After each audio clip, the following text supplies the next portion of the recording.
Sporothrix Schenckii is found in rose thorns, tree bark, plants, rose bushes.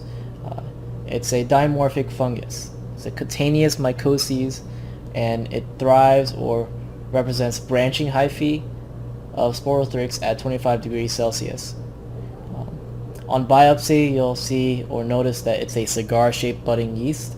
It's multinucleated giant cells and histiocytic. It can cause sporotrichosis, if I didn't mention that before. It's introduced to the skin by local trauma that will lead to pustules or nodules and then develop an ascending pattern along the lymphatics, causing red bumps along the skin.